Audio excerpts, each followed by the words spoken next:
a short introductory video on just describing triangles that are not right triangles. These are called oblique triangles. Oblique triangles, triangles that do not contain a right angle. Okay, and so the way I have all of these, we know these are all acute angles because all the angles of the triangle are less than 90 degrees. If one of the angles was bigger than 90 degrees, it would be called an obtuse triangle. So all of these are acute triangles. Now, when you were in geometry, you looked at triangles and you classified triangles as to whether they were what you're given in the triangle. Like in the first case, I'm given an angle, and a side. Those are the three pieces of information that you're given in the triangle, and what you're given is an angle, and a side in that order, or side, angle, angle. So I can describe this classification of this triangle as the consecutive values that I'm given are angle, angle, side, or side, angle, angle. In this other case, we're given an angle and a side and an angle. So this is described as an angle, side, angle. So I can't really write that in a reverse manner by doing angle, side, angle, because I'll get the same thing. So in this case, just being able to classify a triangle is part of the job of determining, am I going to use the law of sines or the law of cosines to solve this triangle. So what I'm doing right here is just classifying triangles, and then we're going to talk about the law of sines and the law of cosines.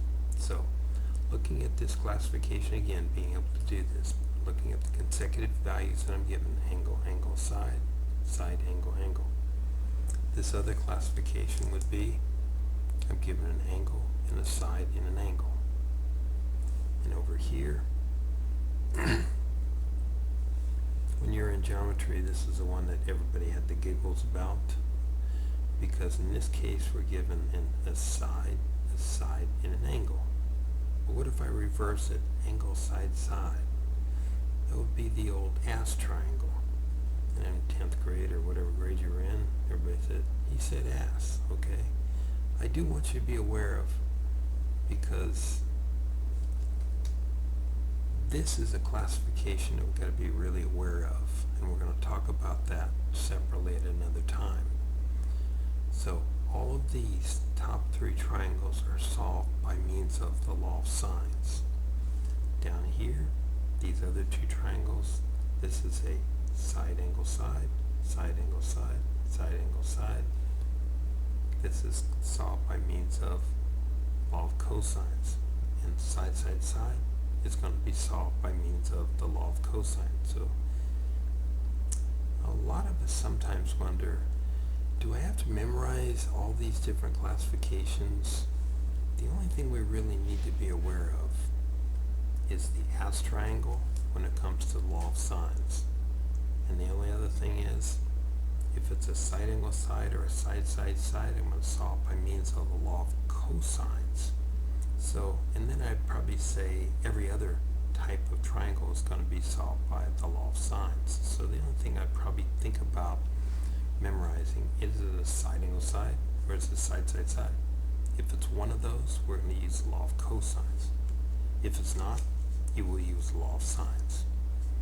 Now, these are methods of solving oblique triangles. Oblique triangle, again, is a triangle that does not have a right angle in it. Does that mean that if it does have a right angle, that I can't use any of these? No, these are universal. I can use these for all types of triangles. Right triangles, oblique triangles. Remember, an acute triangle is a triangle that has all angles less than 90 degrees. An obtuse triangle is a triangle that has one angle that is greater than 90 degrees. That's the obtuse triangle.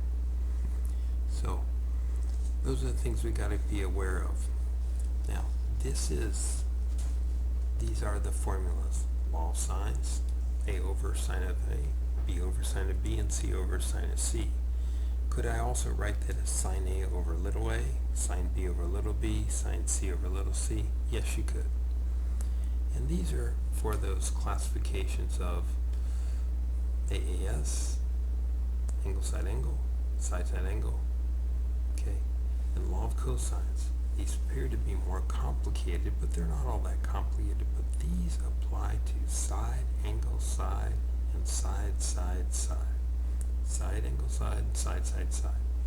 So as we study these, I'm going to spend the first time on working with the law of sines. The second group of problems I'm going to be working with is called the law of cosines. And again, if it's a side angle side or a side side side, we will use the law of cosines. If it's not, we're going to use the law of sines.